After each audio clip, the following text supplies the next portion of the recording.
Hi everyone, today I'm taking a look at Zhanguo, which is a 2 to 4 player Euro strategy board game that was designed back in 2014. This one takes around 2 hours to play on average. Before I get started on my review of Zhanguo, I want to give a shout out to the show's sponsor, KIENDA.co.uk, who are my go-to online retailer here in the UK, and if you use my link in the show notes or the QR code, then you can get 5% off your first order. So I want to say that Zhanguo is definitely an advanced strategy game. There's a lot going on here, so I'm probably going to miss a thing or two, but I'll do what I can. So the main board is going to look like this, and in the bottom half, or the bottom left-hand side of the board here, you have these endgame bonuses that you can potentially gain throughout the game. So you're going to be playing through 5 rounds, and of course the player with the most victory points at the end of those 5 rounds will be the winner. In the top left-hand side of the board here, you have a breakdown of the different actions you can take, and you also have a space here where you can play these cards, which is kind of one of the main mechanisms. So these cards are going to be broken down into 2 bits of information, the top half and the bottom half. In the bottom half, the only thing that's relevant is the number here, and in the top half is not relevant to this part of the game, but it does relate to the engine building part of the game when it comes to your personal player board, which we'll talk on shortly.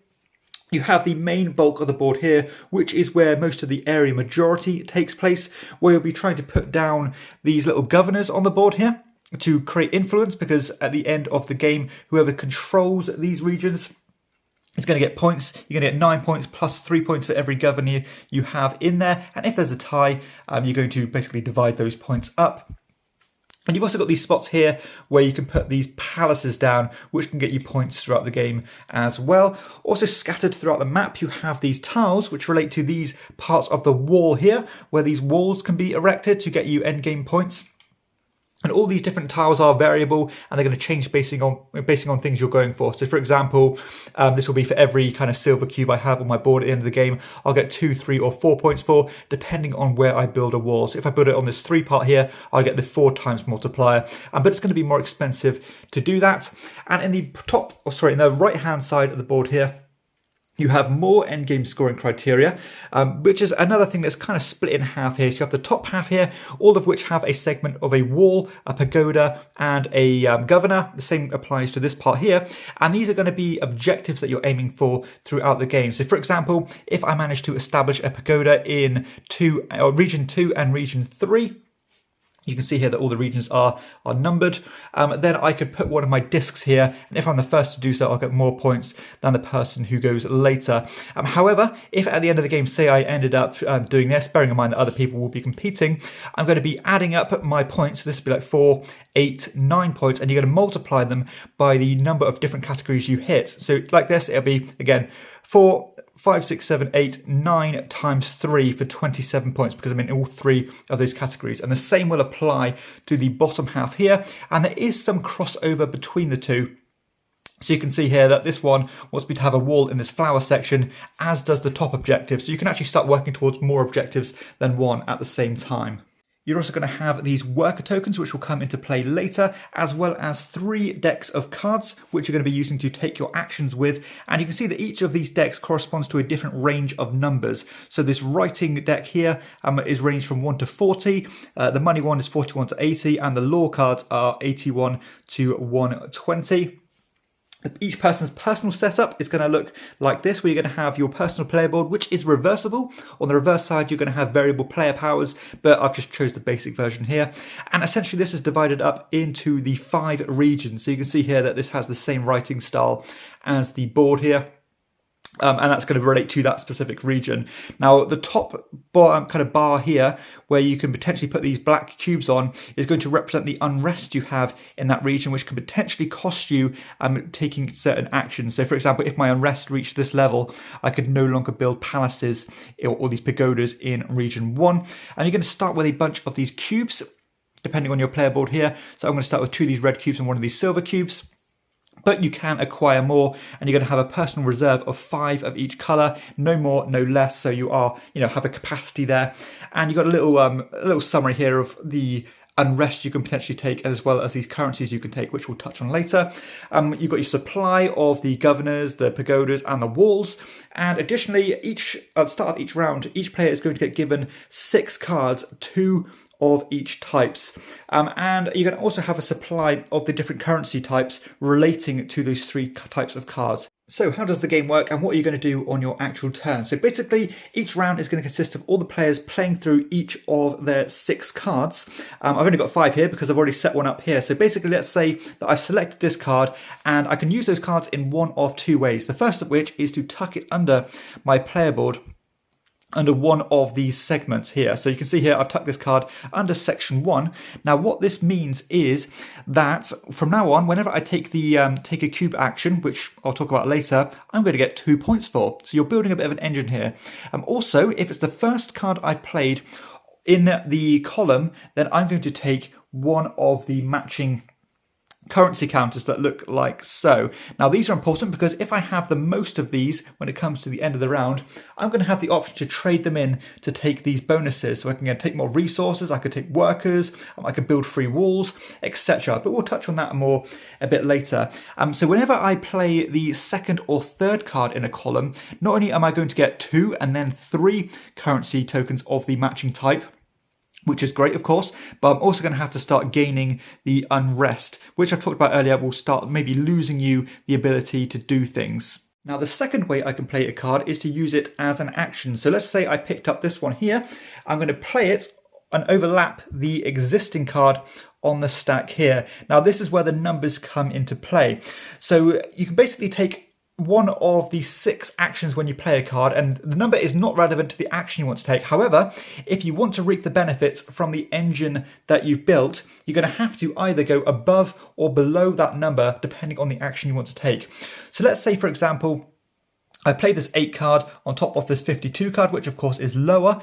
Then I want to take this resource action here, means that if I played a lower card than the one existing to it, then not only do I get the resource or the bonus that I want, so let's just say I took a white cube and I put it on my player board like so, I will also get to trigger all of the cards that I've invested. So you can see here that I built the cube card here, which means I would also get 2 points. And you can see that these 2 actions require you to play a lower card to get your engine building benefits, but these 3 require you to play a higher card. And the one in the middle here, you can play anything and always get the full action. So let's talk about what the actions actually do. So the first one here allows you to take one of the 3 colors of cubes, which we've done already, and place it on your player board.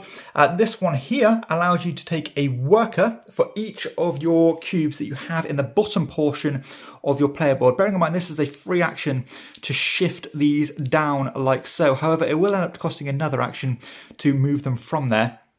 But let's say I had these 2 cubes here, I took that worker action, and then for every cube I have in that segment, to a maximum of 2, you can see I have a 2 capacity here, I will take a worker from the supply and add it onto that segment. But I can't take any more until those 2 are used up, or, I have a maximum of 2.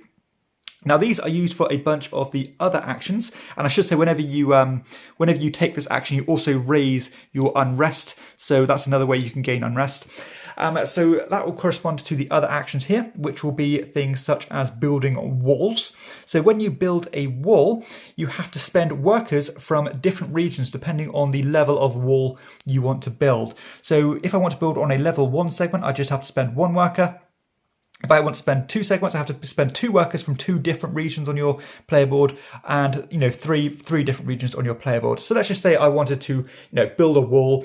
I've only got 1 segment with 1 worker in anyway, so I can only ever build up to level 1. I'll discard that one and I'll place my wall on any of these segments with the 1, bearing in mind that I probably want to tailor it towards the strategy I'm building to. So let's just say I wanted to do 1 here, like so, which means that I'll get 1 point for every one of my segments with no unrest at the end of the game. This little movement action here will allow me to shift my cubes around the board up to 3 times. So this is a way that I can start moving them back up to the top here, or I can move them like this. I can do any combination of that up to 3 times. So that's a nice way to shift things around, which will again correspond to the other actions, which are to place a governor or to build a pagoda. So let's talk about the governor action first.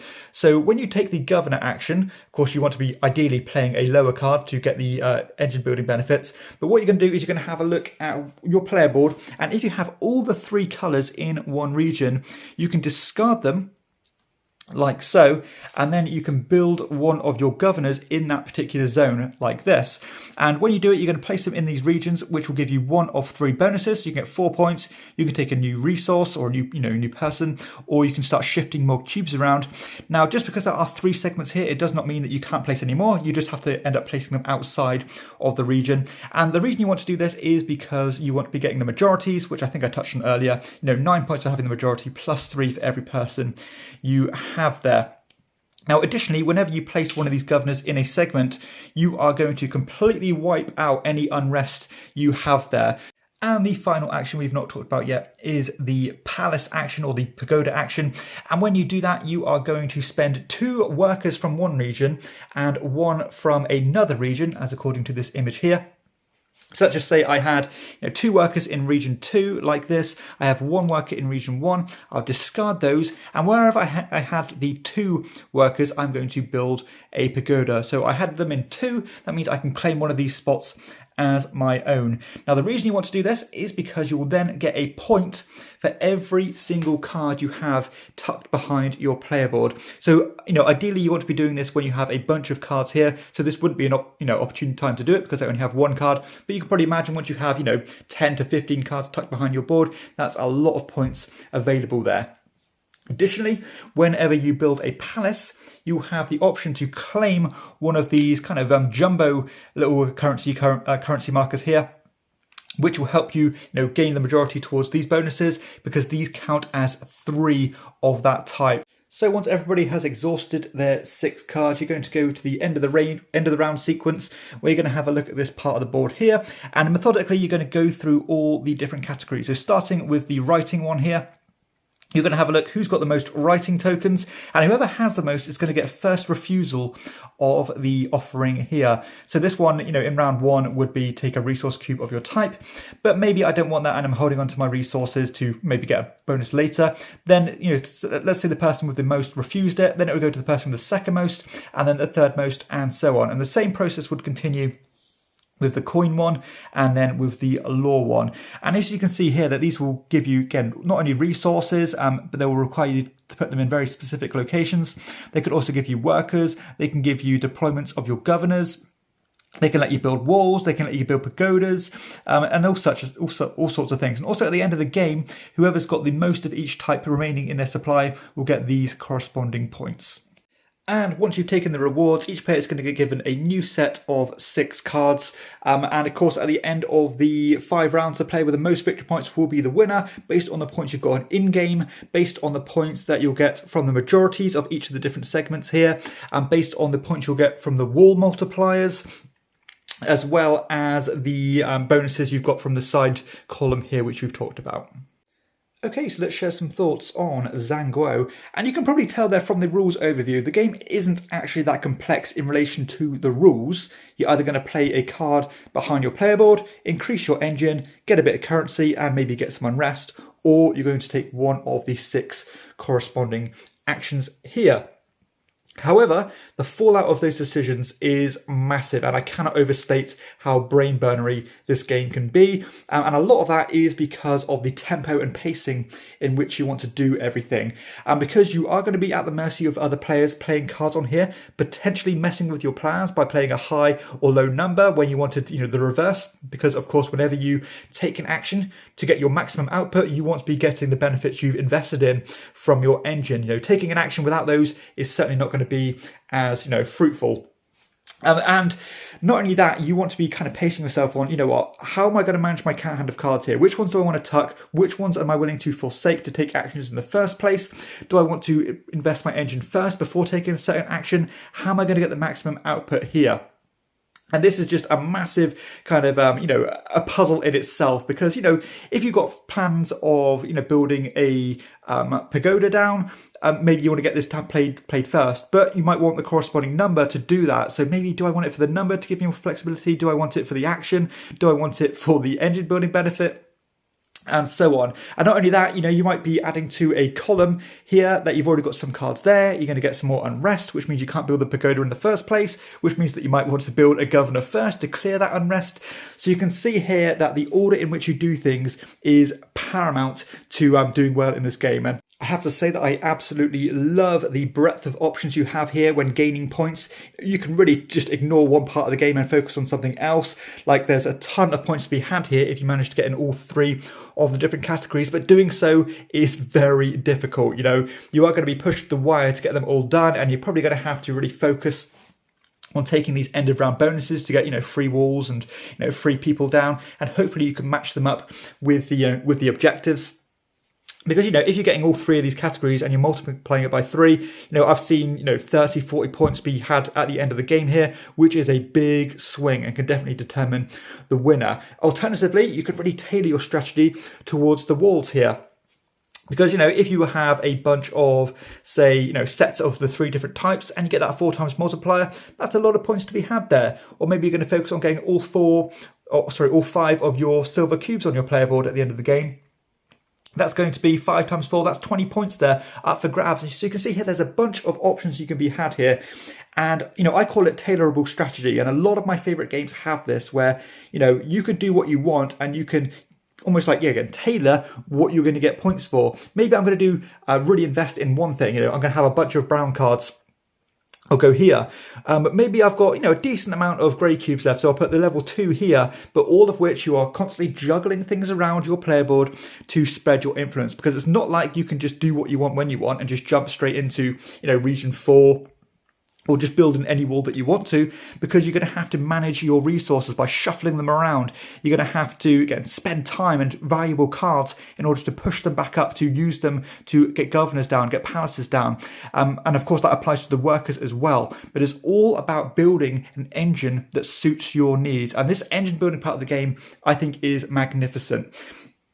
There's so much you can do here, and exploiting your engine is, you know, where the game really shines. Because, you know, if you do want to really focus on building walls and, you know, building palaces, you want to be trying to get as many of those kind of you know, building benefits as possible. You know, maybe whenever I take a builder action, I get to clear off my unrest. You know, maybe I'm going to get points. Maybe I'm going to be able to shift cubes around as a passive action, get new cubes down, get currency, which is going to get me those bonuses, get me more points. Again, so many things you can do here, and that's just kind of, you know, touching the tip of the iceberg, really, because there's so much you can do here. Like, you know, whenever I build a governor, I can get a free worker, which is a huge thing because it's going to completely let me bypass taking a whole action. And I like that restriction of, you know, yeah, you can build a great engine, but doing so is going to come with a hindrance in terms of that unrest.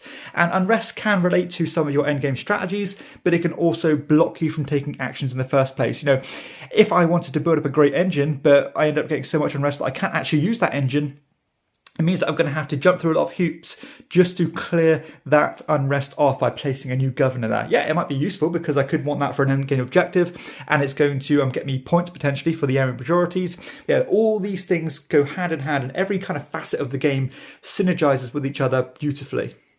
I think the idea of having these currency tokens as a finite resource is genius, because what it means is that when it comes to the end round rewards here, there's some quite interesting decisions and some interaction that comes into play. Because let's say I completely ran away with one of them, I had 8 of the tokens as in relation to my opponent's 2, it means that, yes, I'm going to get first refusal, but the reward, I'm going to have to spend every single one of my tokens and put them back into the supply ready to be fought over again. But maybe the reward isn't so great, but it might not be great, but even if I don't want it, it means that my opponent will get it for a really good price. So you've got to have to think about who's going to get the net gain there. Are you going to be in a position to be able to fight again and take that reward for the next time? Or are you just going to hold them on until there's really powerful rewards? And speaking about the player interaction, there is a big part of this game, as you know, you'd expect with a game with area majority in it. Of course, you're competing for these regions, and there is a finite space to get your pagodas down, to get those big chunk of points from your, the cards you've got tucked. There's competition for the end game bonus or end of round bonuses. The card play is a huge factor when it comes to the other players, and it's all about managing your hand, because you might have something lined up, you leave yourself with a low card there ready to be played, and then all of a sudden somebody plays a card that's just lower than it and you can't play it anymore. So again, you are always going to be somewhat at the mercy of other players, whether that's passively or deliberately. It's just something you have to consider, and it can be very frustrating at times, but it is quite a nice little fun puzzle to try and manage. Also, there's going to be competition to get to the best wall spots. If you're sharing a strategy with somebody else, you've really invested in getting, the same pairs here, and you really want that 3 times multiplier, but somebody's got there before you, then that's going to be something you're going to compete over. And the same applies to the, the multipliers here at the end of the game as well. Always going to be a race to get to those spots first. So yeah, almost every facet of this game has some degree of player interaction. The time investment, I think, is on the money. I mean, it does take around 2 hours to play, but you can probably tell there is a lot of meat on the bones here. There's a lot of decisions to mull over. So I certainly think that the kind of rewards you get from the time it takes is going to pay off. Maybe if you play this semi-regularly with the same group, you can probably get it under 2 hours. And of course, in a 2-player game, you're probably looking at about 75 to 90 minutes, which is really good. So yeah, I've got no complaints at all. A game of this magnitude to play in 2 hours is about right for me. I think the replayability for this game is fantastic because not only have you got a ton of variability when it comes to objectives, all these are dual-sided, which are going to massively change how you approach the game. The same applies to the objectives you're going here, but also, you're not going to see all the cards every single game, meaning that you're going to see a different engine, and you're going to have to work tactically with the cards you're distributed each round. So that's going to be a big part there. You've got the variable player boards where you flip them over, and everybody's got a unique ability that they can use. All these little things add more replayability. But I think above all that, this is just one of those games that you're not going to be able to solve. You cannot min-max everything. You're going to find yourself massively kind of mulling over your mistakes. You're always going to be slightly improving on your previous performances. And you're going to fall into all those pitfalls, the first few times you play this one. Because, again, although I said this game isn't terribly complex in terms of its rules, the nuances and the decision space and that brain-burnery nature of the game is massive, and you're going to find yourself wanting to improve every time you play. The game also scales pretty well. I suppose area majority games aren't going to be as interesting with 2, but it is going to help it move along at a faster pace. I think 3-player is probably the sweet spot for me because you do have that wild card when it comes to competing, and it still moves along at a pretty good tempo. I'm also very happy with the production of the game. These titles by Watch Your Game generally have the same aesthetic with these long boards, but I like the way they look. Iconography is spot on. The cards are nice, well laid out, got a nice bunch of artwork on it, and I think the artwork is generally decent. So yeah, I'm very happy with the artwork and the graphic design, but also the actual physical components are good. There's good card stock here with these linen finished cards. The tiles are good quality. So yeah, everything about it is good. I've got no issues at all. Okay, so let's share some final thoughts on Zhanguo, and wow, is this game clever. Maybe a little bit clever for its own good at times because it's going to put you under the pressure in managing this hand of cards as optimally as you can, creating some very paralysing decisions, and just mapping things out accordingly is, where the game really shines, but it's also going to hurt you if you are, a sufferer of AP, I suppose. You can tell here, this is certainly a gamer's game, and I don't even think my description can do this game justice in terms of actually being head down in the game and trying to manage these cards personally, because, as I said, the rules themselves aren't that bad. It's just the actual fallout of the decisions you're making are huge here. There's tactical decisions, reacting to the cards available here. When is the right time to play it? Can I play this card now? Yes, I might not get the most optimal benefit from my engine, and I might have wanted to throw a few more cards down here, but I'm quickly running out of options and I want to be able to take the action that I want. And there's cool pacing to this game as well. You are trying to compete for these regions. You want to get your palaces down later in the game to hopefully get more points from your engine here. But it does mean that these spaces might be swallowed by the time you get there, which can completely throw a spanner in the works because you might have adjusted your player board to get those palaces down there. Meaning that you're going to have to shift a whole bunch of tokens and workers elsewhere, which is going to take time and effort. I love the diverse scoring in this game. There's so much you can do, so many plates you're spinning, and you're just spoilt with options at all times. However, pulling it all off is difficult because I know I'm not good at this game, but I love that kind of conundrum of trying to do better on my previous turns. And I think I could do that, and the more I play this, you really have to utilize these currencies here. especially later in the in the game, where you're getting these great rewards for having the majority of these tokens here. Getting free workers down, getting free walls down is brilliant, because not only is it going to get you the points for doing the action, but it can also get you those huge multipliers from the end game scoring here, which is a great part of the game. And I love the way they cross over as well. But yeah, I love the dual use of the cards. I love the tempo. I love, again, the plethora of options, the brain burnery nature of this game. It's just everything I love in board games. So this is easily going to break into my top 100. And it even has potential to go to these, the upper echelons of my favorite games. That being said, I do feel like I'd need to be in the right mood to play this, because again, it is going to test you. You're going to need to be alert. And if you find yourself falling behind and, not playing optimally, you are going to struggle. But if you like that style of gameplay, maybe not so bothered about theme or anything like that, and more mechanically driven, I suppose, it doesn't really get much better than this, because it is like clockwork. The way everything falls into each other is just genius. And it feels different to a lot of Euro games as well, with the whole hand management thing. It's just a delight to play. If you like engine building, if you like area majority, you like interlocking mechanisms and a ton of endgame scoring and that tailorable scoring, which I love, then this game ticks a hell of a lot of boxes. So that is Zhanguo, an absolute brilliant game. Now, unfortunately, this game is very hard to get a hold of, but if you find one out there in the wild, I really encourage you pick one up, because it is fantastic.